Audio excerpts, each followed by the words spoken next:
2024 में ओबीसी आरक्षण बनेगा बड़ा मुद्दा। बीजेपी ने साउथ से नॉर्थ तक खोला मोर्चा। तेलंगाना में बीजेपी बनाएगी ओबीसी मुख्यमंत्री। यूपी में बड़े मिशन पर निकले बीजेपी के ओबीसी नेता। 2024 के लोकसभा चुनाव में ओबीसी आरक्षण एक बड़ा सियासी मुद्दा बनता दिख रहा है और इसकी शुरुआत तेलंगाना विधानसभा चुनाव से भारतीय जनता पार्टी ने कर भी दी। भाजपा ने मराठा आरक्षण की मांग और जाट आरक्षण की काट के लिए अपना प्लान बी शुरू कर दिया है। गृह मंत्री अमित शाह ने तेलंगाना की अपनी रैली में ओबीसी के साथ एसटी समुदायों को भी साधने की कोशिश की।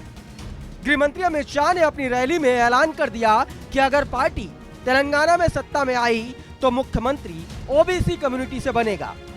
साथ ही उन्होंने ये भी कहा कि मुस्लिम समुदायों को मिल रहे 4% आरक्षण को काटकर उसे एसटी समुदाय को दे दिया जाएगा, जिससे मदिगा कम्युनिटी को फायदा मिलेगा।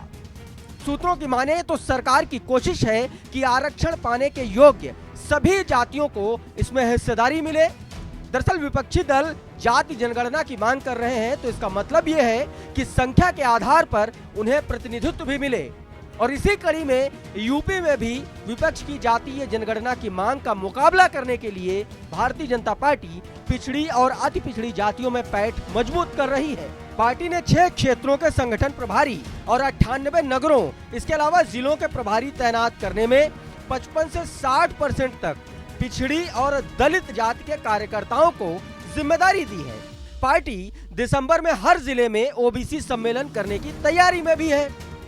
दूसरी तरफ राज्य पिछड़ा वर्ग कल्याण मंत्री नरेंद्र कश्यप के मुताबिक हर विधानसभा में ओबीसी और एससी कम्युनिटी के 500 नए कार्यकर्ता तैयार किए जा रहे हैं। प्रदेश में 2 लाख नए कार्यकर्ता तैयार करने की योजना है और इसके तहत दिसंबर में ट्रेनिंग भी दी जाएगी। जनवरी में प्रयागराज में ओबीसी महाकुंभ होना है। पिछड़ा वर्ग सोशल मीडिया के जरिए नए लोगों को भी जोड़ेगा। यूपी में भाजपा के साथ पहले से ही पिछड़ी जातियों में मजबूत पकड़ वाले दल मौजूद हैं। इसमें अपना दल सोनेलाल, निषाद पार्टी, सुहेल देव भारतीय समाज पार्टी शामिल है। इसके अलावा लोनिया चौहान समुदाय से दारा सिंह चौहान भी सपा से भाजपा में आ चुके हैं।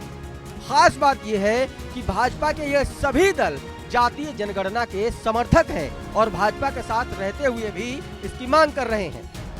दरअसल पिछले चुनाव की बात करें तो यूपी में 2014 में भाजपा अति पिछड़ी और अति दलित जातियों के बल पर ही चुनाव जीतती है। 2019 में सपा बसपा रालोद गठबंधन को 15 सीटों पर रोकने पर 64 सीटें जीतने में वो सफल हो चुकी है। वहीं 2022 में अखिलेश यादव ने अति पिछड़ी जातियों के साथ गठबंधन किया था, लेकिन गैर यादव, पिछड़ी और गैर जाटव दलित जातियों ने भाजपा का साथ दिया। विपक्षी दल जाति जनगणना की मांग के जरिए भाजपा को घेरने की कोशिश में है और रणनीतिकार मान रहे हैं कि इससे उन्हें परेशानी हो रही है। Bureau report, daily line.